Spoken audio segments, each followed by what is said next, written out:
What's up, everybody? Today, I have a very special guest on the podcast. He's actually my brother-in-law, but the reason I really brought him on is I'm so proud of him. He knew I was making credit card videos, and at the time, he knew I had the American Express Centurion card. He always wanted to get the best credit possible. He wanted to make sure that he gets the Amex Platinum. And at age 18, Lawrence, my brother-in-law, got the Amex Platinum. That's not even something I was able to do. So on this podcast, we're going to talk about the importance of credit at his age, how he was able to get the American Express Platinum at the age of 18. And we're really going to learn about Lawrence and why credit is important to an individual that's young. He's 20 years old now, just about to go to college, but we're going to hear his experience. Now, before I get into this podcast or this video, I always ask that you guys like it, subscribe if you like this type of content, show some support, comment below, and let's hear about Lawrence. Lawrence, thanks for coming on. I hope you're not nervous. Not nervous at all. All right. So first thing I have to ask is, how cool is it to be my brother-in-law? Honestly, it's quite a privilege, I must say. A privilege. This is a good term. Why would you say, or what are some of the most fond memories you have of being my brother-in-law? What's cool about being my brother-in-law? Oh my God, where do I start? Oh man, he's not getting paid for this, guys. I didn't tell him to say this. He didn't. This is actually a pop-up question, I must, Yeah, I must make that clear. I gave him a list of questions, and this is not on there. That's the truth. Yeah, no, I must say when I first met you, when I was like about 4 years old, we watched Tom and Jerry in the mornings. 2 years old. 2 years old, Yep. all the way up until I would say like 8 years old. Yep. And we watched Tom and Jerry in the mornings, and then we played board games. You'd read to me. Yeah. I was a good brother-in-law. But Well, you know what it is? You've grown up well. You're on your way to UCSD, which is a great school. I'm proud of you. I think you're coming up. You're becoming a young adult. You're 20 years old now, or will be, right? 2 weeks. Wow. Good. Congratulations. I think I'll be there. And and why I wanted you to come on the podcast is really because I have a big credit card following. So we're going to get into a little bit about credit cards, why you felt they were important, credit history or credit score. And then we're going to get a little bit about personal passions such as exotic cars. You have some really good stories about that and some good events. And in fact, your job kind of allowed you to be at the Monterey Car Week, which is pretty cool. So we'll get into that. So guys, I'm excited. Let's go to the first question. Let's go. All right. So what motivated you to start building good credit at such a young age? Because I do know that building credit is a long-term process. You don't see the rewards, especially at a young age. Yeah, I'd say my main first motivator when I started building credit was seeing everyone getting apartments that was about 30 years old. And I was saying to myself, why do I need to wait until 30 to afford my first apartment and start building my credit at about the age of 25 when I could start right when I turned 18. So my birthday hit September 18th. Next day, I applied for my first credit card. So it sounds like the motivation was because of getting an apartment. Is that correct? Or was it because you wanted to have a house one day or get a car loan or whatever? Was it just the apartment? I would say it's more of a general broad aspect of being able to know that I can have credit if I want something at a younger age and not wait until I'm 25 years old.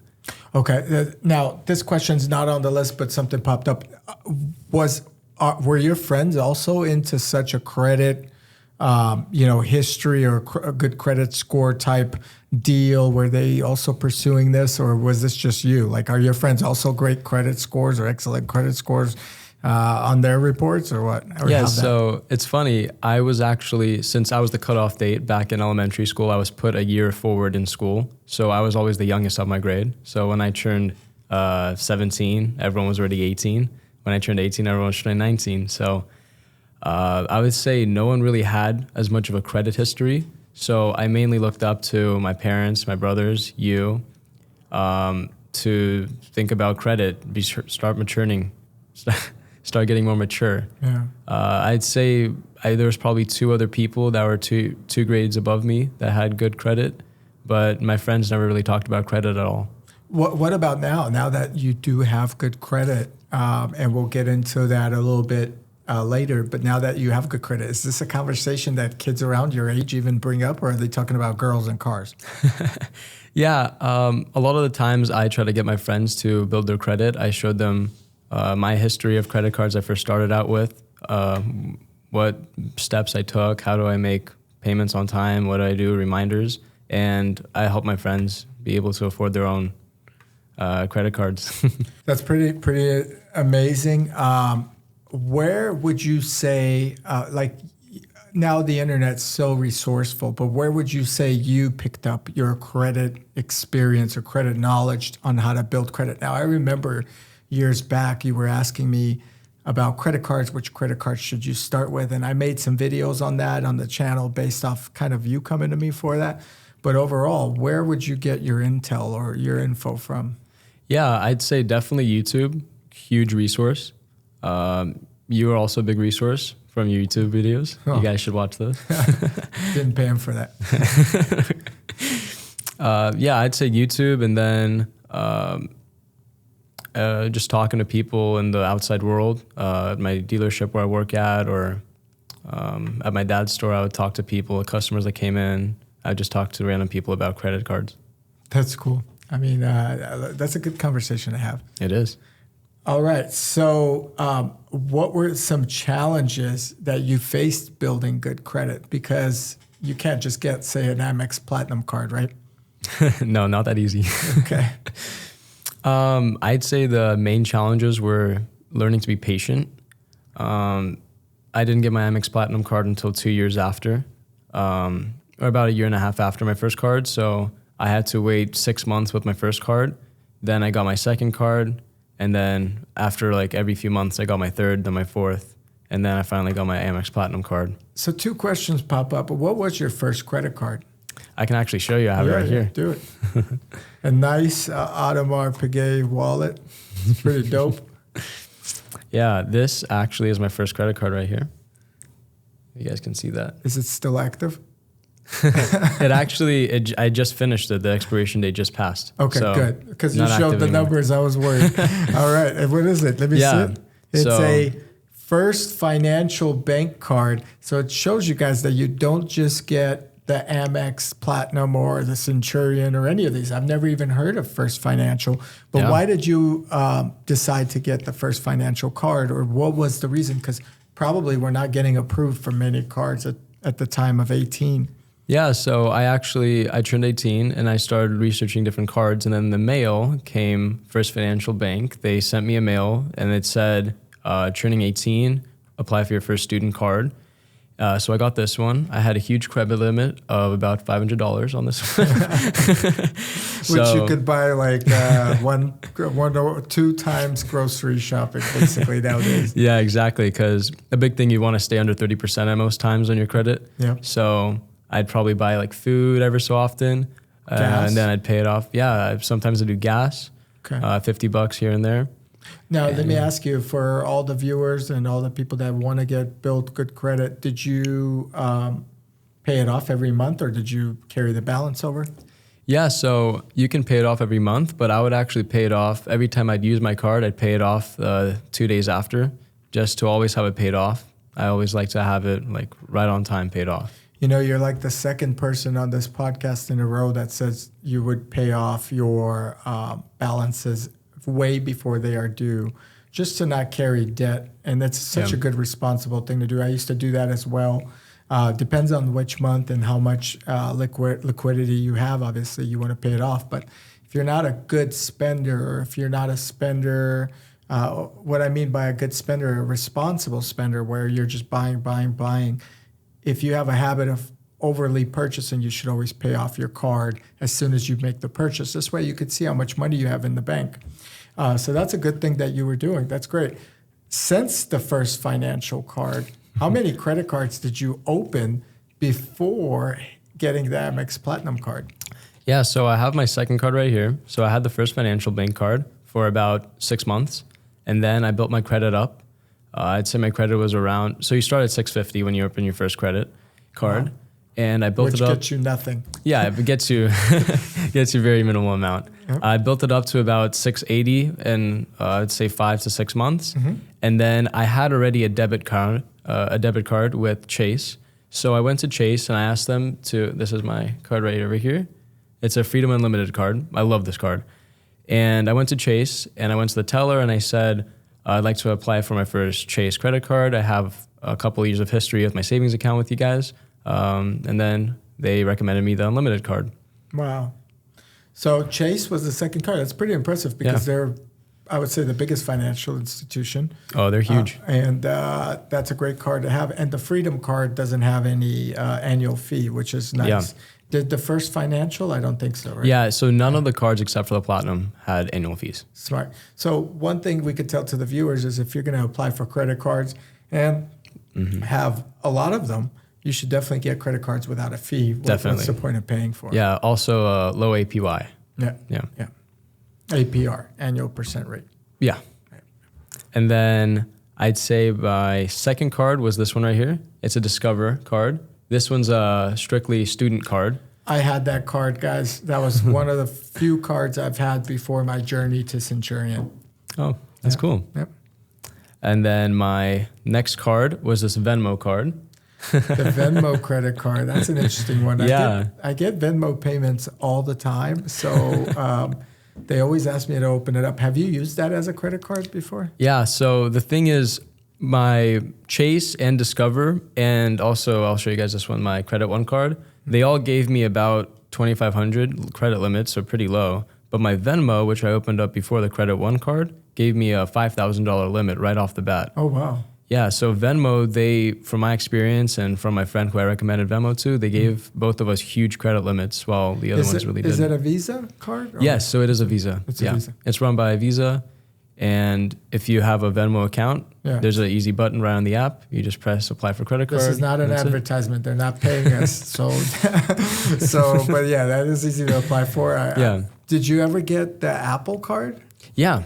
So I actually. Oh, wow. Did you see me pulling that up? No, I didn't see it pull it out. So this is the Apple card right here. If you guys can see name. that. Yeah. So this is actually my second Apple card. My first one, I applied as a co-signer under my dad's name on his Apple card. And then I'd say about 6 months ago, I applied for my own Apple card. Congratulations. And you were approved? Yes. Instantly? I was approved. Yeah. Wow. It was pretty easy for Apple. What's the limit on the Apple card? My Apple one is about, I would say, 5,000. It's pretty good. Yeah. So you've got like a few cards that you're raising a high limit and you're not spending that much so that your spending ratio is very low and you're paying them off in time, which shows great payment history. Yeah. My Apple card limit, I think, is 40 or 50,000, which is pretty insane. And as far as my experience with Chase, I did have the Freedom card myself as well. And Apple is run by Charles Schwab, which is or Goldman Sachs. Yeah, and it's a MasterCard. Yeah, it's a MasterCard. Yeah, Goldman Sachs. Goldman Sachs, yeah. There you go. And they're pretty nice. I think the relationship there is not as solid based on some articles I read. So I don't know if they're approving people, but I'm still glad you got approved for the card. And I actually like the Apple card too. Now I have used Apple Card's customer service. It's done through text messaging or iOS, and it's not that good based on my experience with American Express Platinum and so forth. So now that we discussed pretty much the process. Let's get a step-by-step guide or a step-by-step kind of tutorial of how you got to the Amex Platinum card. And then we're going to go into the Amex Platinum card right after. Sounds good. So I just showed you guys my credit cards. And basically what I did is my first card that I showed you, the gold one, I just started spending, I'd say $5 a month just to make it running. Low credit limit on it, and just paid it off every month. And I did that for all my cards and my big purchases. I used my big cards for that, my Venmo, my Credit One card, and my Chase card. And I just kept on building and building my credit, and I got enough credit where I was approved for Amex Platinum card. Honestly, was the Amex Platinum card a dream of yours, or was it why the Amex Platinum? I mean, yeah, it was always a dream of mine. But why? What particular? Is it a goal? Is it something you've seen your dad have in his wallet? a me or somebody else that inspired you to it? Do you see like a guy driving a Ferrari also paying with it? What was it? Yeah, I mean, I turned 18. I looked to the sides of me, and I just see guys taking out their cool Amex Platinum card, being like that cool macho man. And I was always saying to myself, soon I'll have that card. And I just kept on pushing for it. I mainly wanted it because I know they give really high credit limits, and Amex, they are the best customer support. They'll help you with all your needs. Really easy 24/7 calling with them. I'm sure you know. Yeah. I would agree with that. I think they've kind of the trendsetter in that concierge customer support. Definitely. Take care of its members game. Now, the Platinum card doesn't come easy. The annual fee is about $700. Yeah, I think $695 a year. So how did you manage that? Yeah, I just have a lot of money saved up from working over the past few years. So every year I just set aside $700. So I know each time it comes around, I just pay it off. And you also get benefits that I'm sure you kind of use with travel that pays off that $700 fee. Yeah, I mean, not even talking about the Centurion Lounge in the airports. Yeah. But yeah, you get even Uber Eats, you get discounts. You get discounts at all hotels that you stay at that are Marriott. And you get points that you can use points on airlines and stuff like that.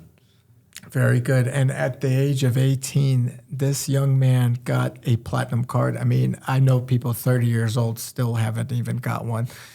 That's very impressive, guys. Now, I don't know if he travels by himself all the time to Centurion. I'm sure you have your cool backpack with all your gear or whatever, but that's pretty awesome that you also got to experience it.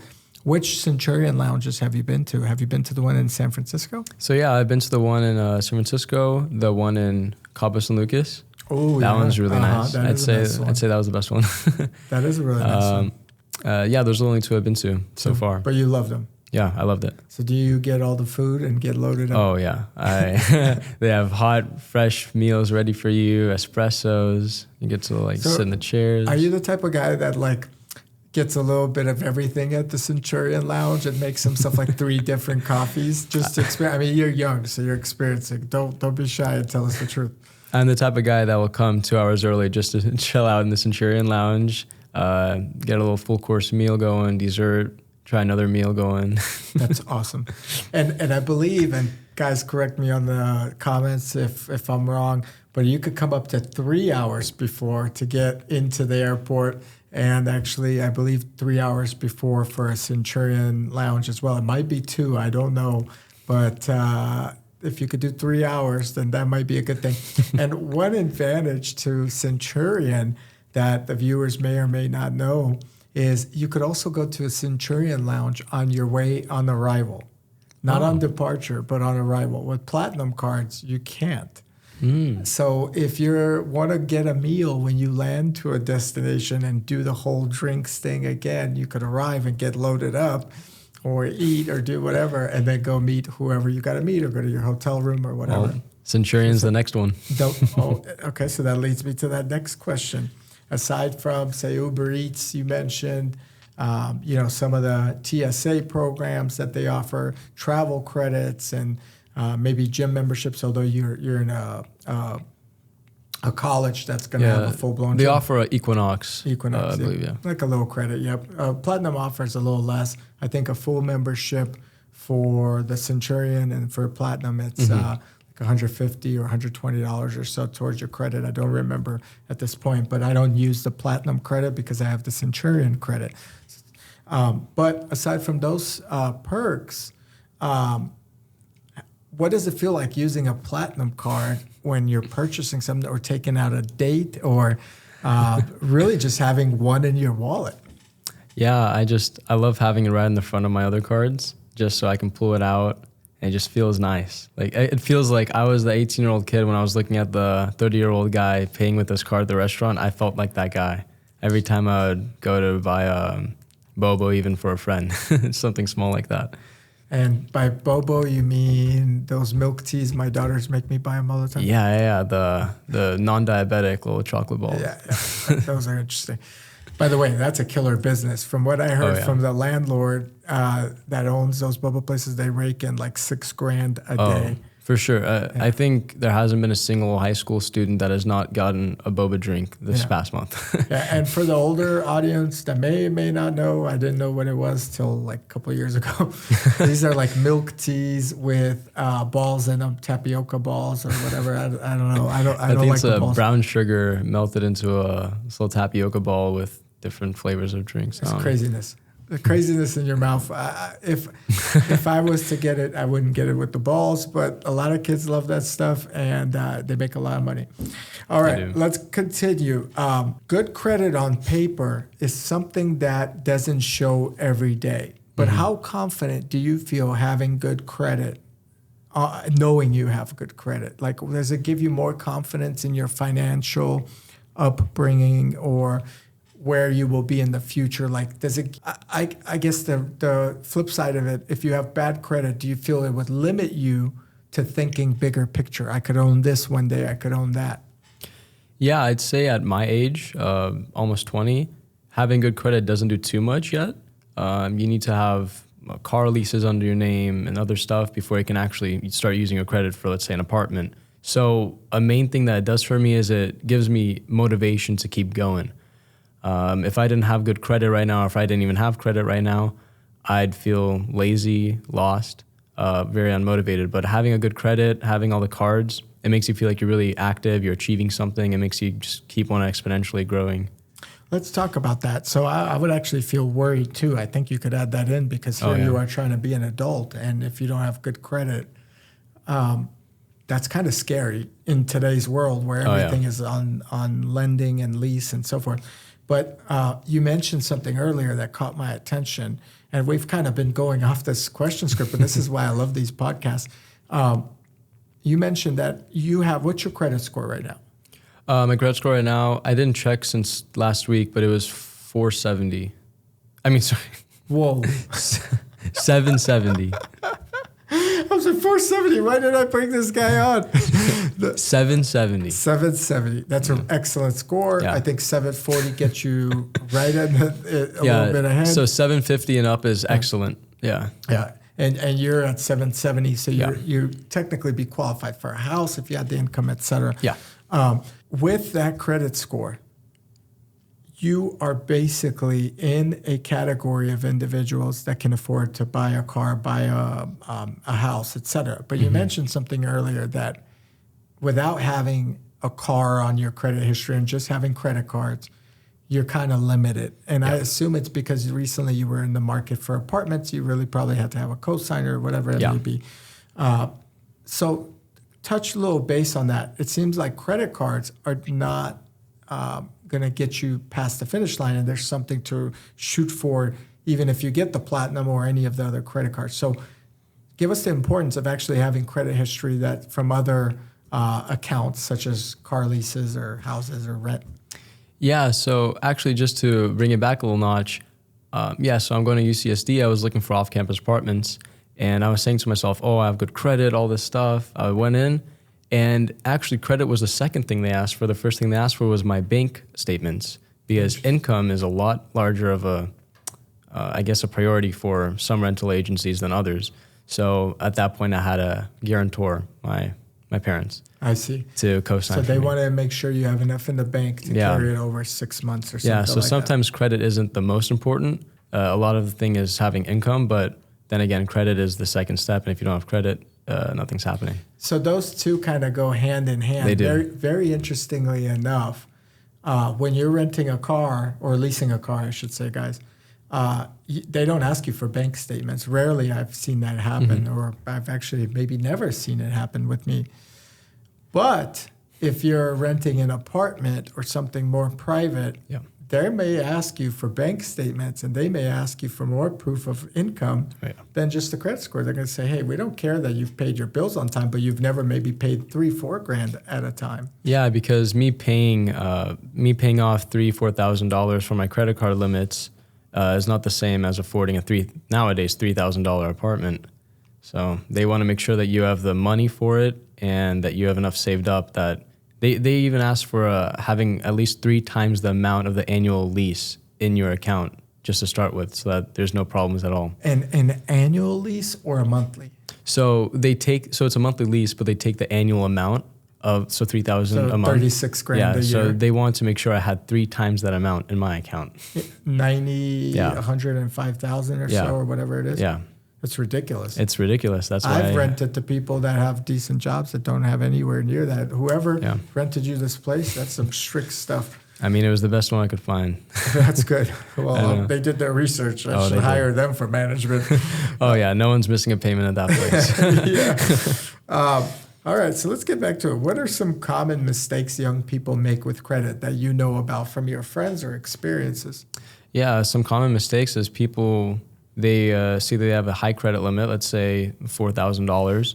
So a lot of credit cards that I've had, actually all of them have had that, they have a bonus. It says if you spend $2,000 in 2 months, you get $200. Mm-hmm. So they just go ahead. My friend actually did this. He spent the $2,000 and then he said, oh, wait, I can't pay that off in time.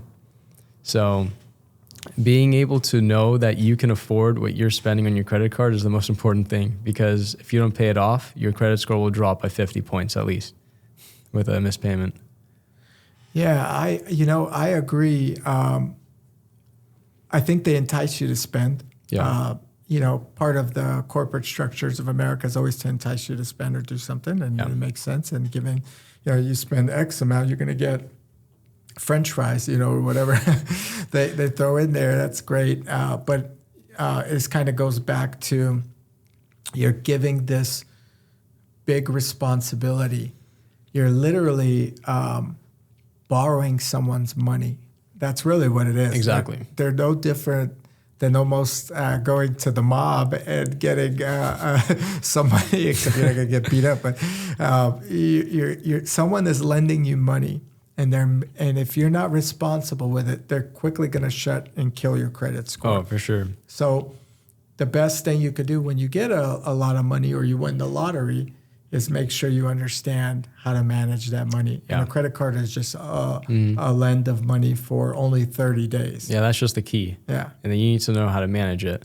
A big thing is also if you're late in a payment, they add, as we were saying earlier, they add a percentage onto. So instead of paying back $2,000, you'd be paying off $2,300. Yeah. So they add $300 right on top of that. And then it goes higher and higher. Yeah, and that's how a lot of people get caught or get in trouble. Yeah. So never make the minimum payment, guys. Never make that minimum payment. Yeah. Always try to pay off the balance in full, no matter what. There's no point to raise your interest rates or raise your balances through interest, and then pay late fees. It's just it becomes a nightmare. It really does. Yeah, I'd say one thing that I focus on is, let's say I'm making a payment, I want to pay it off within the next week, because but having that many credit cards, you're going to forget. You're going to forget that you made a payment. So I have all the apps for all my credit cards, so I always check. And if I miss a payment, I pay it off right away. Are they on autopay? Do you use autopay? So I actually don't use autopay. Okay. A lot of people use autopay. I personally like to know every time I'm paying it off, because I like to know everything I'm doing. I like just manually doing things instead of having my computer automatically do it. Sometimes I don't trust my computer the most. I've had autopay. It's really funny you talk about that. I had autopay on my Apple credit card. Oh, yeah? And for whatever reason, it bounced back because it's done electronically. Oh, really? And the balance carried over, so they charged me interest plus a penalty. Wow. And when I contacted support, they're like, oh, well, you should have paid it. And I said, well, my autopay set up, you guys booted me for it for whatever reason. I don't know why. They first time confirmed that was the case, refunded the fees, refunded the late fee, but they almost dinged me with a 30-day late notice. Then the second month after this, or the month after that, again, the same incident. So autopay is not reliable, but in the contract, you're responsible to make the payment no matter what. So guys, be careful. It's in the fine writing. Yeah, it's really crazy. It's like you think you set it up, you're done, you walk away. Mm-mm. Yeah. All right. So what are some things that a young individual such as yourself or someone around your age can do to avoid such mistakes as you mentioned, which is basically responsibility and making sure that you have good credit? To tie on to that, I actually, at my age, I only use my credit cards. Let's say if I go to get Chinese food at a restaurant, I have my debit card and I can easily pay with that, or my Apple Pay, my debit card. But every time I want to pay with my debit card, I just pull out my credit card and I pay with that, and then I pay that off. Because essentially you're doing the exact same thing, except you're building your credit at the same time. So whenever you make a payment, just ditch your debit card, pay with your credit, then pay off your credit with your debit. Smart. That's actually not a bad idea. As simple as that. And that's how I built my credit from 650 to 770 now. So 770, is this the highest credit score you've ever had? This is, yeah. My credit in the past few months has been fluctuating between 750 and 770, just between the two. It goes up and down every so often, mainly because the balance. Yeah, sometimes I'll use more than 30%, or sometimes I'll use like almost 70% of it, and I pay it off. But it's still, because you use that much, it goes up. But within 2 weeks, it goes back down. One thing I learned, or a trick to raise your credit, before the next credit report is issued, which is I think once a week they refresh. But one thing, let's say you're applying for a car, you're applying for a house, or you're getting an apartment or anything before you're about to get your credit ran by somebody that's going to verify you. I always recommend you go in and pay off every single credit card. Or that's what I do, actually, because then it shows zero balances everywhere, and it gives your credit that boost of like 20, 30 points right away from just paying down everything. And it's almost, I wouldn't say artificially inflating it, but it's inflating the score by so much, and it's really showing that you got zero debt. Yeah, once you pay it off, that increases your available credit, and your available credit is what increases your ultimate point. Credit score. Yeah. So what are your plans in the future in terms of your credit and in terms of your desire? Like, say God gives you everything goes great. What are your plans in the future with the credit that you have, or with the credit that you're going to continue to build? So I believe your credit can go up to 850. So, by the way, I had 850. I showed it to you. Remember? We're not paying. It's not an advertisement, but that's awesome. You don't remember that, do you? I do. I remember. You showed me. And what did you say? I said, "Wow," but I didn't really know much about credit at the time because I was 15. I didn't really know. But now that I think of it, that's absolutely insane. Yeah, 850 is a good score. To keep it at 850 is the hardest part. Yeah. It's not easy to get to 850. Now, again, apps like Credit Karma, apps like Credit Sesame and so forth, their credit scores aren't always the most accurate. When you apply for like a bank loan or any of these other institutions, they give you a much more thorough, much more direct credit score. But with that said, what are your plans? Yeah, I'd say my plans are, right now I'm going to be in my apartment, as I was talking about earlier, that I have my parents as my guarantors on. But once I get out of school, get an income going, I will hopefully afford my own place, start paying for my own rent with my credit. And the thing is, actually, for the renting an apartment, it actually doesn't affect your credit. They just want you to have a good credit. That's why they care more about the income. So with my credit-wise, I want to be able to afford my next car. What car do you currently have? Currently, I have a BMW 3 Series. It's a lease from BMW right now. Which 3 Series? It's an M340i. Oh, that's a nice car, Lord. Yeah, I love it. Hopefully, I can get another BMW, but on my own credit. Which one would you get? Oh, man. Yeah, that depends. Let's say perfect scenario. Which M car? I love my engine. Yeah. I love my car. So either the new version of my car or the new M2 is really cool. Yeah. Smaller. It's smaller, more compact. They actually just got the world record for the Nürburgring time for the compact cars. Wow, really? Yeah, it's really cool. It's incredible with so many competing cars. Yeah. Cool. So What about a house in the future? Would you say you're also building credit towards a house? So that's the thing. A lot of people, this kind of going off topic, but people always focus on getting rent.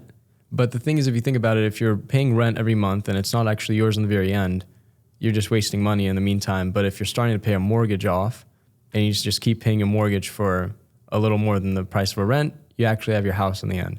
So once I'm going to be in medical school, so hopefully during or after, I want to start paying mortgage for an actual place. Nice. Yeah. And we'll get into your schooling in a bit, but the mortgage game, it doesn't necessarily mean you're going to pay off your house, because it takes like 30 years on average, unless you make extra payments and you cut it down to like 22, 23 years. But overall, what people make money on from the mortgage game is the fact that once you keep the property for a certain amount of time, you're going to appreciate on that property. You could borrow against that property. So it's basically like you're living for free if you sell your house or get the money back and invest it properly or do whatever. So you're not paying, you're not going to pay, people think, oh, well, I'm getting my mortgage, I'm paying it off pretty quick. Yeah. The actual curve of the mortgage payments is so into the interest side of it that, let's say, out of a $5,000 mortgage payment, you're paying like $1,500 to $2,000 in principal down. Still a lot, but the majority goes to interest until like year 20 or something crazy like that. Yeah. And the people that are more experienced in that could chime in on the comments. But overall, what I've noticed with the properties that I own is the property appreciates so much that even in the course of 7 years of you paying rent, your property appreciated several $100,000. It's like you're getting all that rent back if you sell it. Yeah. So is the American Express Centurion in your future eyesight? Yeah, definitely. I love Amex. Ever since I got my card, actually, I haven't shown you guys my card yet. Here she is. You guys can see that. Beautiful. And it's the newer version. A lot of people don't know or may not know. The Platinum didn't used to be that thick metal looking type. Well, yeah, Can I hold it? Oh, yes, of course you can hold it. Yeah, it's a nice card. And for me, the Platinum card is still the best bang for the buck. I personally love this card. I think it's to me, it says a lot about a person, just like a nice watch. I think it says a lot about a person for their financial status and also who they are as a person. Like they take their finances seriously. Doesn't mean that they're good spenders or that they'll spend well, but what it really says is, hey, this person does like the finer things in life. Yeah, definitely. So the Centurion card. Yeah. Why would you want that? Now, your dad had it before, I believe. He did, yeah. He had it a long time ago. He just told me all the benefits he got from it. I mean, even I'd say medical bills or stuff like that, you can call them and you can get stuff cleared, or you go to a hotel, there's a dispute, you call Amex, Centurion, they get it cleared. I'm sure you've dealt with Centurion cards. They're just the most helpful. I'd say it's between that and Chase, the new Chase Sapphire Reserve card. That one's so the Chase Sapphire Reserve competes with the Amex Platinum, in my opinion. They're hand in hand. The fees are about the same on both cards. They both have pretty much the same offerings. Yeah. Different concierge teams, although who knows, they may contract to the same people. But the card that competes with the Centurion, and I've had that card as well, it's the JP Morgan Reserve, not the Sapphire Reserve. And the JP Morgan Reserve actually is a better annual fee than the Amex Centurion. Amex Centurion is $5,000 annual. The JP Morgan Reserve, I think, is probably about $550 or $650 now. I don't know. Oh, wow. It's way cheaper. That's crazy. But it's heftier, I think, from my memory, and I did a weight test on my channel. You guys can check that video out. But it's about near 30 grams or 28 or so grams in weight. The Amex Centurion is like 12 to 14 grams in weight, like half the weight. And the JP Morgan Reserve is a very good feeling card and just a card that I do love. Is the Centurion that you have, is it about the same weight as the Platinum? Lighter? It's about the same weight as actually it's lighter, I think, by a gram or two, which is kind of insane. Wow, that JP Morgan card, that must be. It's a hefty card. The only other card I felt just as heavy or heavier was the Ritz-Carlton Platinum card, which is like a special card that's for Ritz-Carlton or St. Regis, one of those fine boutique hotels, or not boutique, but fine hotels. That card was so heavy. I think it might be around 40 grams. And, Wow. and I don't think you could get them anymore. You have to be like specially invited or something. Really unique, very rare card to have. Wow. Yeah. So that's pretty dope. What would you say, aside from like the customer service or the concierge, what would getting an American Express Centurion card mean to you? Because the reason I ask this question is I get people hitting me up all the time. I had a guy that hit me up on Instagram the other day that said he'll pay me $100,000 to get him a Centurion card or recommend it. I mean, they're that hard I to was like, get. who the hell is this guy? but the point I'm trying to make is it's like,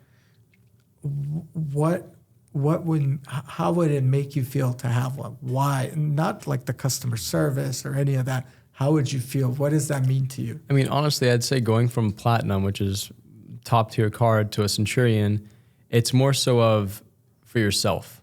You feel better. You feel like you achieved that.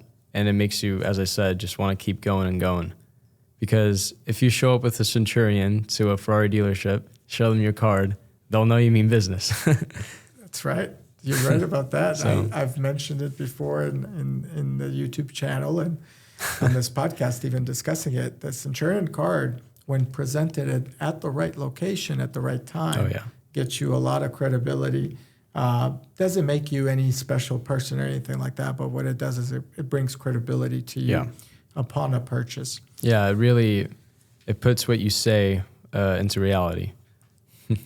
All right. So let's go ahead. We talked about a lot of things about credit, how you got the Amex Platinum, how you started from the first Freedom Financial card to the Chase card to the Venmo card to the Apple card to then the Platinum card. So you could see that pattern. It's not easy. This is a working process with having a good credit score being built up at this whole time and not really being able to use your credit until you're even 2 years later. Yeah. And even still being told that your credit is not good enough, you need money in the bank.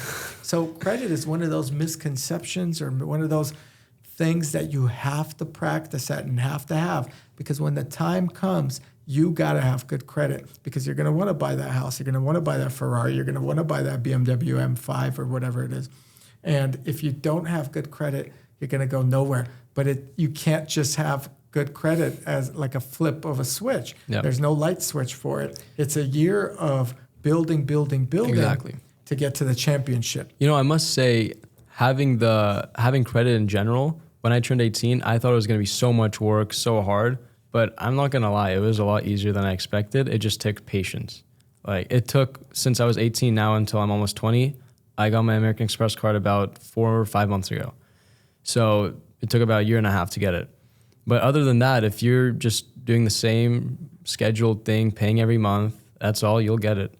A lot of people have this misconception that it's so hard to get everything, but honestly, it's if you just keep doing it, stay religious to your schedule, that's all it takes. All my friends, they always say, how'd you get that? Like, it's so hard to get that, I thought. But I'm just saying, if you just follow the same steps, it's pretty simple. And it sounds like the most important steps are paying off your credit on time, applying for new credit, not overspending, paying that off, applying for another card, doing the same thing, keeping your spending under control, and then just applying for the Platinum card. Yeah, just stay under 30% when you're spending every month. Have multiple cards so you can rely on other cards if you need them, and just pay it off on time. And that's all you do. Sweet. All right. Well, listen, the credit talk has been great. I hope you inspired some individuals. Again, that's a very young age to have a Platinum card. I probably didn't have a Platinum card until I was like 20, 21, or that age. And then I've got my Centurion card at about 30, maybe 28. maybe 25. I don't remember. I'm old now, but let's switch gears. Let's talk about college because you're leaving Sounds for good. college. Your parents are freaking out. Your sister Yeah. kind of bugs me about it. Are you excited to go to college? Yeah, I mean, there's so many things to be excited about. Living alone is going to be really interesting. I think I'm pretty excited about that, but also it's might be a little homesick for the first part, away from the family. So it's going to be interesting. But I think it's going to be really good for me to mature, to get on my own schedule, organize my life. I think it will be good for me. What are like 2 things you're looking forward to living by yourself and 2 things that you're going to miss, like being homesick or cooking or whatever? That's a good question. I'd say the first thing I look forward to is being able to make myself a nice little meal plan every day and then put it in my fridge, and then every day just go and eat that meal plan and work out and then go back to my room and just have everything in order in my room, my own room, no one really messing with things inside, a little OCD freak. Another thing I look forward to is I'll have a little balcony on the side of my room. So I'll probably, in the morning, I'll have a little coffee in the morning before school. It's just nice having your own place. One thing I'll miss, my mom's cooking. I'll miss her cooking a lot. Coming home and smelling that fresh food when you walk through the door. And I'd say just having my family right next to me whenever I want them. It will be quite of a shock. Yeah, but you're not, one cool thing about where you're going to school, you're not too far away. You're just not. down south, an hour flight, Yeah. 8-hour drive. Yeah, about. And there's FaceTime. Yeah. There's lots of technology nowadays to kind of make you feel that you're together. Yeah, it's not the same. I agree. But, imagine it back in the day where there was no, mobile phone, no one could call you right away, et cetera. Yeah, that. So that's cool. So independence, you're going to mature, become a man.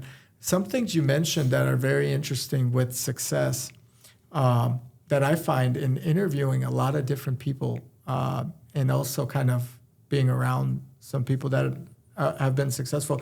And I've been in all types of walks of life. So I've been around successful people. I've been around some gangsters, some drug addicts, some people that are like, people that you wouldn't expect to be successful, but some people that you could tell why they're not successful. You mentioned like an OCD, keeping your room clean and perfect to how you like it. And I don't know if you could see, but I'm also a little OCD about how our house gets clean and how I have my studio set up and certain things. And those things bother me until they get addressed. Yeah. And I can't focus. Do you have that kind of problem? I mean, even in my own room, I'll have to focus and study in the computer room, the room next door, because if I have, let's say, even empty mugs or some paperwork that's cluttered in the corner, I can't focus on what I'm doing unless I fix that. It's quite a mind boggler, but at the end of the day, when everything's perfect, organized, it makes you feel good. It makes you feel refreshed. That's crazy. That's such a trait of like obsessive compulsive behavior or people that I find successful are typically, they really want to organize things. They want things the way they want them to focus on something else. So that's one success habit. Another success habit is coffee. Caffeine, for whatever reason, has become such a thing with like, having that cup in the morning. And for some reason, people that are successful need their coffee. I'd say it even comes down to classically conditioning yourself, saying like, even if the coffee doesn't do anything, having the coffee makes you want to do something, It's funny you said that because before this podcast, I used one of our, as you guys know, we have a new office here, and we used our espresso machines. And on this podcast, I was like, Lawrence, we're going to need a nice cup of coffee to really get us going. And we did that. We did. So it was really good. But that's a mind conditioner of like, hey, we're going to wake up and we're going to do a good job on this podcast and forth. And it seemed to have worked. It makes you feel good. The coffee was good. And sometimes it doesn't even have to be coffee. It could be tea if you don't want caffeine. Yeah. It could even be a Celsius. I love Celsius. This isn't a sponsorship, but I love Celsius. A cold drink? Yeah, just a cold drink, what water. About an alcoholic beverage? We were talking about that earlier. You're not 21 yet. Yeah. And we were sitting in the conference room and we were talking about how it's crazy because you were telling me you were having beers with your mom and dad in Italy. Yeah, we even have a Vermentino white wine and Portofino. Yeah. And I come back here and I'm saying, wow, I can't even have a beer and I'm almost 20 years old. But then we were actually just talking about this. Like I can go fight in the military and I can have a kid. Yeah. And you I could can be live. A father. I have I could be a married. father. Yeah, but I can't have a beer. But legally, you won't be able, or you have no right to have an alcoholic legally, beverage. yes. That's insane. It really does not make. We were even talking about I could vote for a president of the country. Yeah, but you could select the next president. Yeah. But you can have one alcoholic beverage, you'd be breaking the law. Yeah, very interesting. You could also buy cigarettes. Yeah, you can have marijuana at my age if I have a health condition. Yeah, I can have a health condition, marijuana, but I can't have an alcoholic beverage. Yeah. What the heck? I don't understand. I don't get it either. That's insane. And I was like, and I brought it up. I was like, that is kind of trippy actually, because you could technically, not technically, you could be a father of a 3-year-old at this age. Oh, easily. And not be able to have a beer. It's just mind-boggling. So anyway, that's a different topic. Yep. Don't have a beer, guys. Yeah, well, do it. It comes down to what society sets as standards. Are you going to oblige or not oblige? And that's a different animal altogether. Yeah, I mean, even if you go to Italy, you're weird if you don't have a cigarette at my age. Really? I actually had a friend back in high school. They moved to Italy in my sophomore year of high school. And they were against all cigarettes, everything, because kids around me they're all smoking. And I get, she posts things on Instagram all the time and she's just smoking cigarettes all the time. And it's just a common thing over there. And I'm like, wow. So really a place also changes you. It's not just you, it's society around you can change you a lot. I agree. You're a product of your environment. Oh, easily. Easily. You could get manipulated. Anything could happen. It could be good and bad though. Yeah. In reality. Let's switch course from college. I'm glad you're excited. Definitely going to miss you because again, you are my brother-in-law. You help out a lot, like lifting a TV here in the office. And I'm very hands-on with my development of this building that we do. Oh, for sure. So it's been a pleasure having you nearby, not just because you're a nice kid, but also because you lend a hand. Thank you for that. Yeah, I love this adventure of this warehouse. It's beautiful. Have you shown the viewers the warehouse? I haven't shown it yet. I don't know when I'll show it. Once you guys see the warehouse, it's beautiful. Everybody that's come by to do a podcast so far are pretty amazed.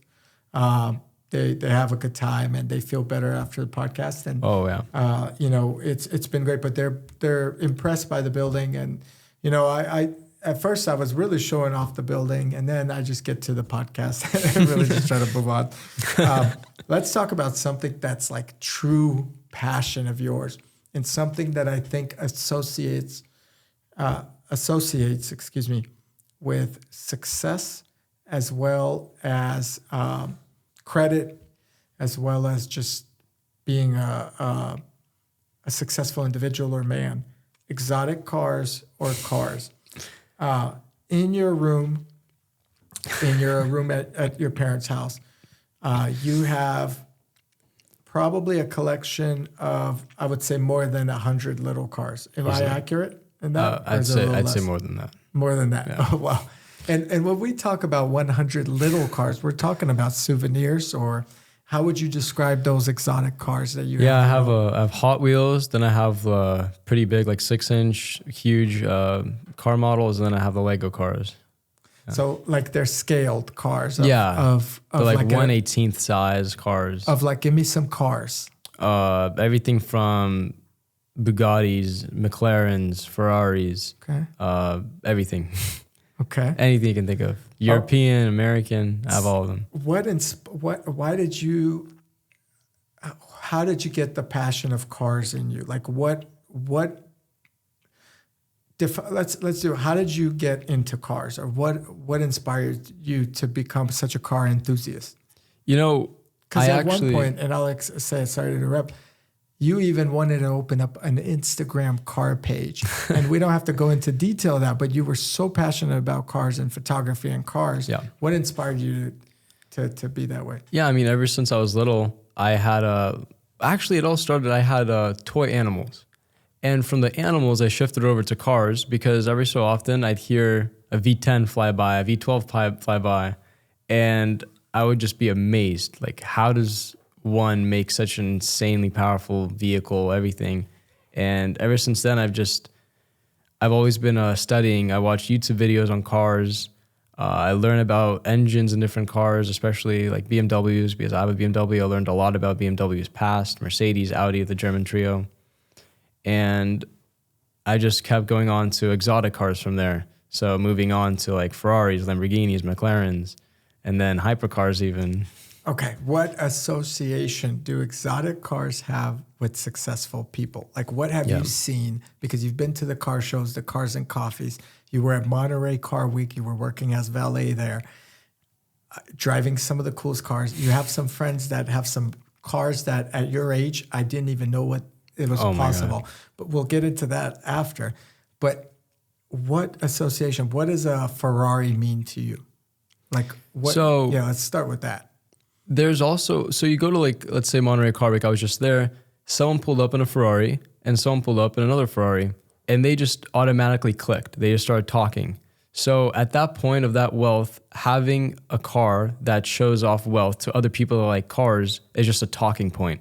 You can make business. Somehow that just works. Just like how people play golf and they have business talks while playing golf. If you show up with your cool car to a cool car event, you just automatically make friends, make business partners, and that's how you just keep growing. That's how I see it. So to sum it up, and you said it pretty well, you're mingling with people that are like-minded or people that are successful, and you actually want to be with those people. Yes. Because you guys relate on such a car scene. Yeah, you always want to have more friends that are above your level than at your level because it pushes you. Yeah. So what are some of your favorite cars? And you could go, this is a tough question, but you can name a few if you like. I mean, attainable or non-attainable? You could go with, give me cars in a few price ranges and then a dream car. And, and then I'll ask you a couple other car questions. I'd say a good starting point is an exotic car under 400,000. Okay. I'd say I love GT3s. Okay. GT3 RSs? Porsche. I love the RS, too much downforce, I would say, for normal road. If I was going to Germany on the Nürburgring, I'd take a 3RS. Okay. I love GT3s for the naturally aspirated engine. Same thing with the 458 Ferraris, naturally aspirated. I love the V8. McLaren 570S, perfect starter. I'd say exotic car. You can get them pretty cheap now, under 200K used. Wow. They're pretty good price. Yeah, very nice cars. I drove those before. I love them. They look so mean and aggressive. And I'd say going up over 500,000, I love the SVJ Aventador, 488 Pista Ferrari. Yeah, the Ferrari. Yeah. Well, I would probably go with a 488 Pista over the Aventador, personally. Really? Yeah. See, I love the Aventador because the V12 just sounds so much better than It does sound better, but from what, I don't know if I've driven an Aventador before, but from what I heard is it's a little bit, I think there's something different with the clutch on that car.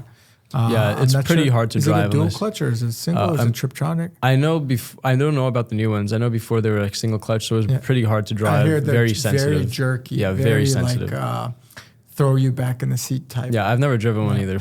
Yeah, I did. A buddy of mine did have a Huracan, which is a Lamborghini as well, and I've driven it quite a lot. And he got a the SUV. What's that one called? Oh, the Urus. The Urus. That's right.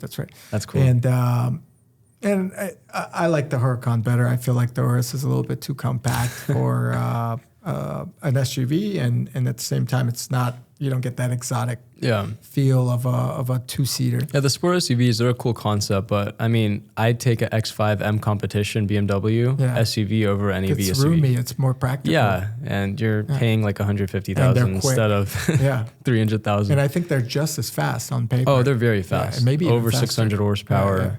Yeah. And not tweaked or tuned. What about you? My favorite cars? Yeah, your favorite cars. I'd say, as I get older, Ferrari is more of a brand that I probably end up associating with. My most attainable would be a GT3 RS. I would say is a good everyday car or a good car that you could use more than often. They're comfortable. Like a Ferrari, I feel like it's not a Porsche. You could use it, but is it an everyday car? I don't know. Depends where you drive and where you Yeah. go. Here in the Bay Area, there's not that many people taking out those type of cars daily. As opposed to say Miami, which we've both been to so many times in the last several years or a couple of years.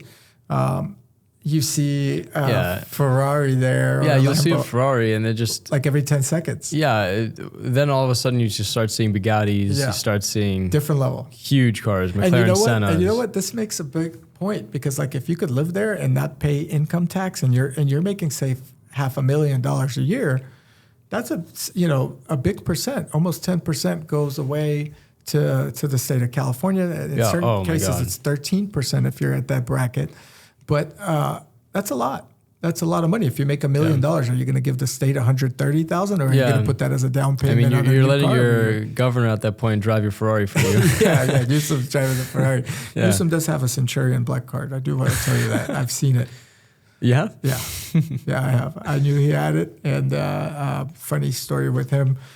He owns, what does he own? He owned a little bar on Union Street in San Francisco. It's very chic, very nicely designed. I don't know if he still owns it or not since he became governor, but he's got quite a few businesses. And I'm sure. And I'm like 98% certain I've seen his Centurion card because somehow mine got raised with an occasion that we were at the same place at the same time or something like that. But I know he's up there. Anyway, so you named the Aventador. What about over $1 million, a hypercar, let's say? I love Bugattis. I love Koenigsegg. I love Pagani. But my favorite car in the world, if I had any money unlimited, is a De Tomaso P72. It's not very well known by people, but it's an Italian car. They had their first car back in the 80s, the Pantera, and they just released their newest car, their P72. And honestly, I've never seen anything like it. What do you like about it? Oh my God. The back of it has a retro look to go back to their old car, and then the front of it, just all the lines, a sleek look. The thing is, a lot of new hypercars, new cars, they just copying each other. A lot of them just look very similar. That's true. The De Tomaso P72, I have not seen a car that looks remotely close to it. What's the price on it? Or close? Or I'd say 2.5 to 3 million. Wow. Yeah. And there are cars that go, you told me or sent me an article the other day because you're so into cars, like a car sold for 28 million or was it? Oh yeah, actually one of the valets I was doing, it was for Bonham's auction. Okay. That was one of the ones I was at the Monterey Car Week. Yeah, at Monterey Car Week. We were pushing up cars. Billionaires was in the audience. They were all bidding up. Did you see Elon Musk? I think Elon Musk was at the Quail Lodge event getting the new Koenigsegg's. But yeah, I was pushing up a car, and one of the cars I pushed up was a 412P, the Le Mans car for Ferrari. It was the one that was in Ford versus Ferrari, the movie. Uh-huh. I pushed it up on stage, and they started the bid at $20 million. And then people were just raising up by $1 million each second. Can you imagine having that much money where you're just buying a toy, which is what it is, a collector's toy? I was looking on the audience, and it's just these dads with their kids, like these 50-year-old dads with their 10-year-old kids. Yeah. And they're just like, which one do you like? Which one do you like? What a life. That's like, wow. That's incredible. And on my channel, I talked about this. That is such a wonderful thing to be able to teach the next generation that this is okay to do. In America, people were so happy. The American dream was to own a nice house, a nice car, et cetera. And then somewhere along the line, being rich became like a negative stigma, as if you're a jerk or whatever. And oftentimes when you meet these car people or these car enthusiasts at these events, such as Cars and Coffee and so forth, they're really nice people. They're very respectful. They appreciate money. They understand money. Now, I'm not saying all of them, but the good majority of people are very good people and very humble, which is really neat. Humble is a big thing with owning supercars, because if you're coming out of your Aventador and you're all like cocky with your glasses, your Armani jacket, you're like, you take my keys. Yeah. That's not a person. And that happened. So did that happen to you before? Oh, yeah. I mean, how did that feel? One of the pieces I was valeting for was Pininfarina, another hypercar. Oh, yeah. They were having their unveiling for 3 new cars. And we were checking in cars, Bentleys, Urus's, Ferrari 458s. We were checking in all these cars. And then one guy comes in with his Aventador SV. And he just, this is exactly what I was just talking about, actually. He walks out, gives us the keys. He doesn't talk to us, says, take my car, park it right there, please. Like, it's like really, really cocky attitude. And like people like that, I just hate when they own those cars, because there's people that have such good personalities that they should be the ones there. But I always all said comes down. money doesn't make the person happy. It amplifies who they are. Like if they're an asshole inside or they're fighting demons, they're just going to be a bigger one on the outside. And that's pretty neat. So it actually puts a bad look on other supercar owners at that point. It does. Yeah. It does. There's a stigma to it. There's like this stigma of obnoxiousness and rudeness. And you know what? I could see that stigma apply, because there's a lot of YouTube guys out there as well, driving exotic cars, doing donuts and doing some weird things with them, and really acting as if like it's funny, and and they do it for the entertainment purpose, because those videos get a lot of clicks. That's how they make their money. Yeah, those videos get a lot of clicks, being silly and dumb and crashing it or whatever. But in reality, it does put that like nasty taste in your mouth about that type of owner, and that's why I brought it up. It's not a lot of people are like that. They're actually very humble, very down to earth. They just happen to have a lot of money. When I was down in Monterey, everyone I met was so nice. Yeah. They let me sit in the cars. They were like, Was this your first show? Yeah, this was the first show I worked at, but I've been to Monterey Car Week in the past 2 times. You have? Oh, wow. Yeah. Tell me about the show, the difference between working there and being a visitor. And then you also mentioned a particular street where you get to see it. So talk a little bit about that. Yeah, I mean, I went there. I didn't go there last year, but I went there the year before and the year before that. Okay. And going there younger, you get to see all the cars, but you need to pay to enter. I forget exactly how much it is, but to enter Quail Lodge, for example, you need to pay to enter, or you need to know people to enter, or like the special. Or you gotta sneak in. Or just sneak in over the fence. Or like Aston Martin and their unveiling for the Valkyrie, or just big unveilings for different hypercars. You need to know people to get in there. That's how you get in. But if you're working the event, like I was just there, you just show them your badge, your shirt, and you just go in, and you can see all the cars. So you got to see them up close. I got to see all the cars up close. You're part of the crew.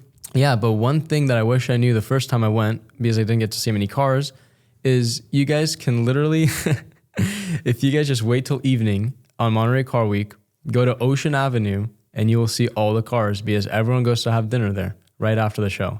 So all the cars that they have inside are going to be on Ocean Avenue a few hours later for free, just sitting there. And you get to like maybe even mingle with some of these people, or tell them nice car, or be like that guy on Instagram. What do you do for a living?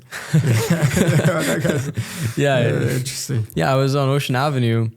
I started seeing insane cars like Chiron Pure Sports, Pagani Huayra BCs. I even saw the new Apollo IE. Crazy new. I mean, you can't just buy that car. No. Like you have to be. You need to be somewhere. Like on some level. Let me tell you who my favorite car collector is. And he's not on YouTube, I believe, but he is on Instagram. I would say he's also humble. I've messaged him a bunch of times. And if one day I ever get him on this podcast, I don't know if he'll come or not. I think I know who you're talking about. Give me a name and I'll tell you if it's him Manny or not. Koshpin. No. No? No way. Does he have a YouTube channel? He does. Manny Koshpin's big on YouTube, but it's not him. Nothing. I don't know Manny at all. He's very popular. He's great for TV. I met someone. We were in Miami as well. Someone that was on the Real Housewives, the husband of a woman that was on the Real Housewives of Orange County. He says he's Manny Koshpin's neighbor. Oh, really? He owns a big company that would do. They supply all the hardware for prisons, the toilet fittings, the toilet hardware, the knobs, everything. Never thought about that. Man, it's a pretty big business. This guy, he's like, I know Manny, and he's like, he's my neighbor. But overall, the impression I get from Manny is he does it for a show. He's great at it. He's great at YouTube. I don't know where he got his money from, but he's not my favorite collector. Manny does also like a mastermind or something, just out of curiosity. Oh, his realty. Yeah, out of curiosity. I one time, contact him and see what the hell he charges. And he tried to charge like $15,000 or so to listen to him speak and see a couple of his cars. And I was like, oh, this is kind of excessive. It's pretty popular though. I saw he posted like all the people going to see his cars. He listen, it's a thing. And if it helps people, all for it. I'm not against it. I think he has a purpose in life for a lot of individuals, and God bless him. But I got to see his cars without paying. He had an event I remember at his you building. told me. I think I invited you. You couldn't go that time. Yeah, I wasn't. And I flew out and met a friend there. We drove out in his Lamborghini Huracan. I drove on the way back. He drove there, and we went to a Manny Koshman event, and there were so many people. I mean, I would say there was like 3,000 people, which is incredible about the power he has. But that's not my favorite guy. My favorite guy, I would say, is Barry Skolnick. Do you know who that is? Oh, I think I have him on Instagram. Okay. I think I know who you're so talking you should about. look him up. He owns Iconic Motors out of LA. He's a very humble guy.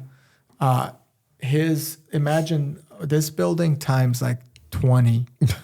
And he has all his rare cars in it. It's white. Everything's like white and bright. That's nice. Having a nice aesthetic is cool. And yeah, so on Instagram, check him out. Barry Skolnick, Iconic Motors.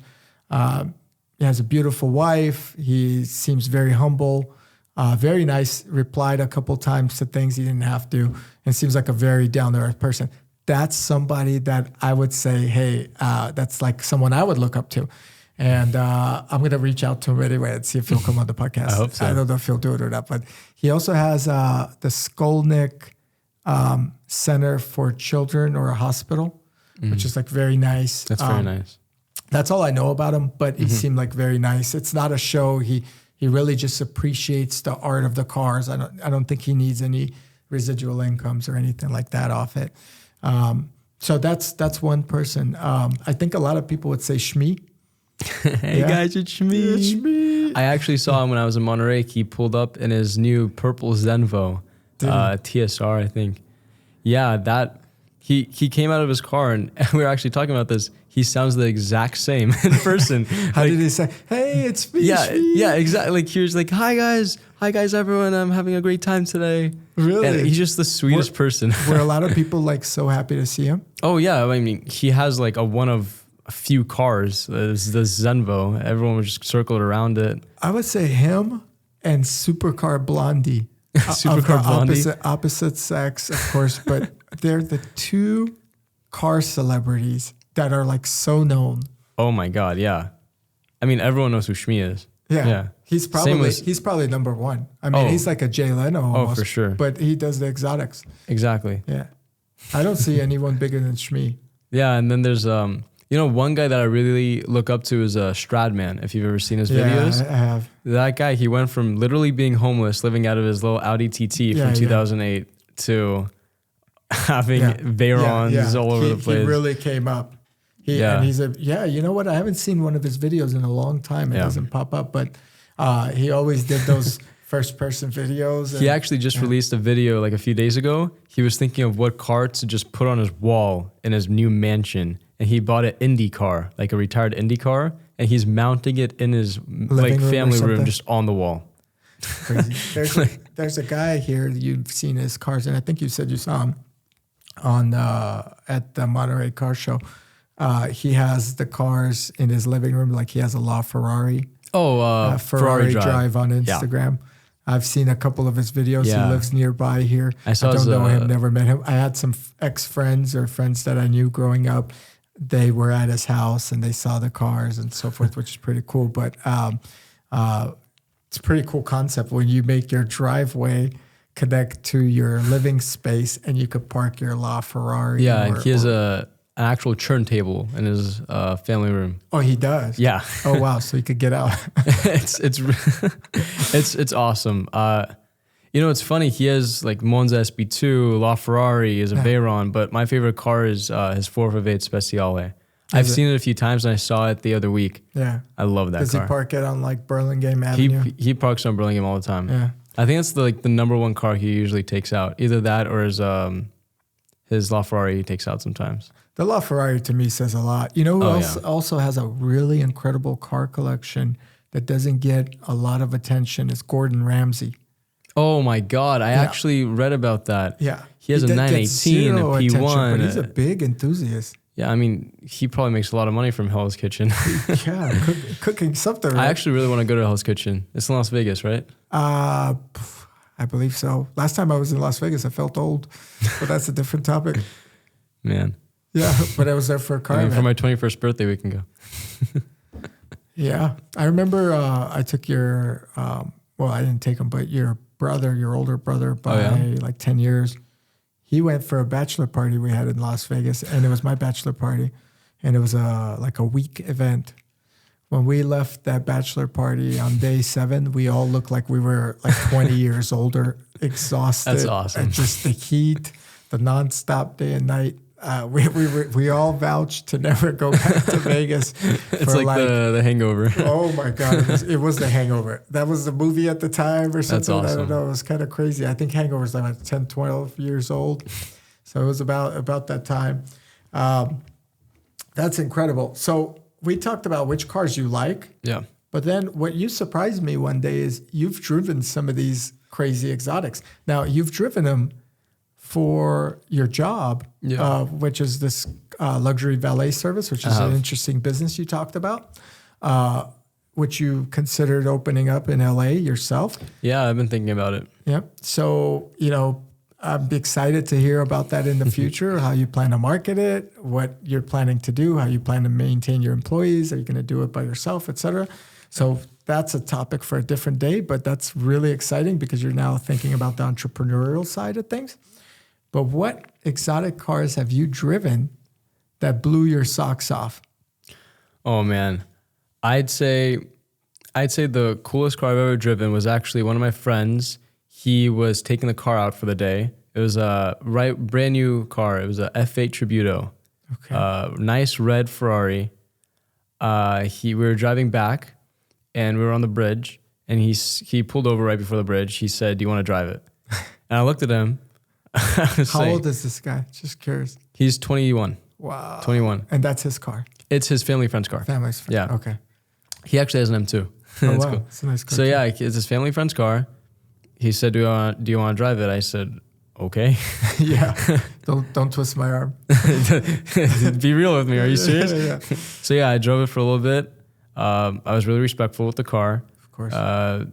Say the speed limit and everything, but downshifting, upshifting on that car, oh my God. It's like I went from my car is a single turbo, so it went from like a muffled inline 6 sound in my BMW to just like it was incredible. Where did you take it on 280 or where? Right here on the bridge. On the bridge. Right over the bridge and then yeah. Nice. Did you ever drive an SP90? The SF90. Excuse me, I haven't. SF90. I haven't. You have not? No. Oh, right. That car is brutal. It's brutal. Yeah, it's so fast. But but you have not driven that. I've not driven it. I just know so the details F8 about it. Tributo, what else have you? I drove a Huracan in the past. Okay. And another car I've driven. Actually, my dealership, we just got we had a Viper. Dodge Viper? Yeah, it was an older Viper, a couple years old. I got to drive that one. It was Those really are nice. getting like really up in price because they are. They're becoming like very big collector cars. Oh, they are. Yeah. Yeah, this one was really nice. It was a 6-speed manual. I think all of them actually come in manual. And it was really nice. It was pretty stiff, pretty hard. The clutch is like a brick, but it's fun. So to sum all this up, this has been a great episode. I think we got to talk a little bit about cars, about personal life. One question I didn't ask that the younger viewers may want to ask or you may want to see in the future when you're older. Do girls your age or around your age care for these cars, or are they around these events? Like, is it a cool thing to know about them or have one or have friends that have one? Yeah. For the dating scene. I mean, I honestly couldn't tell you, but I know that having nice cars, it just means for me having fun. Okay. But for a lot of people, it's also like materialistic wise, like they think it makes them look better. They want to show people that they are something. But if they're just like, if I'm happy, I'm happy. So you love the exotic cars, not for what other people think of you, Yeah. but because you enjoy the true fine art of just an because exotic car. I just love the work of a naturally aspirated V12, just the sound of it. It's just for myself. It just makes me, I love it. Could go inside. Cool. So we have summed this up basically here. It seems like Lawrence, who happens to be my brother-in-law, probably the coolest brother-in-law a guy like me could ask for, he has created a vision board for himself, I would say, of the credit cards, the cars, and a lifestyle that he wants to achieve in the future. I think it's safe to say you're on a good path. I think one day you'll own these exotic cars just like you now own the Platinum card, maybe the Centurion card, and so forth. So promising future. You're going to be studying radiology, is that correct? At school? So when I'm going to be in med school in a few years. There's two paths I really want to go towards, either interventional radiology or cardiac surgery for like pediatrics, like for kids. Those are two things I really like. I'm really interested in. Sounds very complicating. It sounds very rewarding when you get your degree. I am just proud to be your brother-in-law, and I really thank you for coming on this podcast. I hope you had a good time.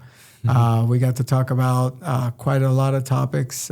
Started with the most important topic, I think, which is credit, because without good credit, you're not going to get the car or the house, maybe not even a good job. Even the motivation to want to do those things. Because you feel like you can't. Exactly. Right? Yeah. So thank you for coming on this podcast, and truly appreciate it. One day we'll look back at it and laugh how silly it was and fun it was. And now we're off to dinner to talk about real stuff. Now let's do it. All right. Cool, Lords. Thank you for coming. Thank you. Bye, guys. Bye, guys. And don't forget, guys, if you enjoyed this episode or any other episodes out there that you watch on our channel, don't forget to like, subscribe, share it, put the word out. If there's any topics or anyone that you'd like to see on the podcast, shoot me an email and I'll have our team try to get out to that person to get them on this show. Thanks for watching. I truly appreciate it. I hope you guys have a great day.